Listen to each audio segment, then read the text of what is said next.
Allah le Très-Haut a dit dans le sens « Nous n'envoyons des messagers qu'en tant qu'annonciateurs et avertisseurs » au début du verset 48 de la sourate Al-An'am, comme d'ailleurs dans plusieurs autres versets du Coran.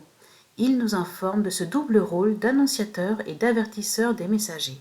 Le Tafsir al-Jalalayn, comme bien d'autres ouvrages d'exégèse, nous explique « Nous n'envoyons les messagers que pour annoncer la bonne nouvelle du paradis à ceux qui ont la foi et pour avertir du châtiment de l'enfer à ceux qui ont mécru. » En effet, dans la révélation divine, nous avons tout un pan d'encouragement aux bonnes œuvres, par les sublimes récompenses promises au paradis, par les sagesses des bonnes œuvres que notre âme admire et vers lesquelles elle tend ainsi, et par-dessus tout par l'amour d'Allah et le désir de se rapprocher de lui.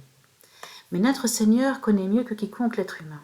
Il sait que tout ce qui est positif ne suffit pas à faire respecter les droits de chacun, et que l'être humain peut toujours glisser jusqu'à commettre divers méfaits. C'est pourquoi il a révélé dans son livre sacré tout un autre pan qui saisit le serviteur par la crainte, qui est des fois le seul remède efficace contre le mal.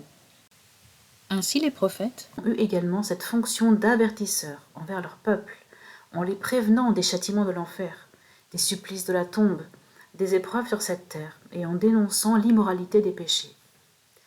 Et l'humain a tantôt besoin de tout ce qui est positif pour avancer, et tantôt besoin de se secouer, de craindre les conséquences de ses actes pour ne pas trébucher.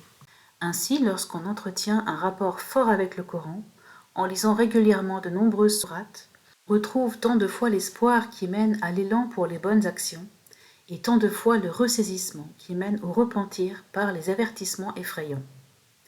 Ainsi, chacun doit entretenir ce rapport de complétude au texte révélé.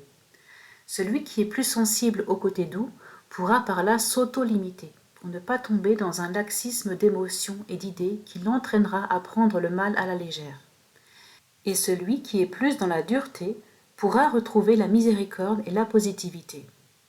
Et la suite de ce verset 48 de la sourate Al-An'am continue ainsi. Ceux qui croient donc et se réforment, nulle crainte sur eux et ils ne seront point affligés.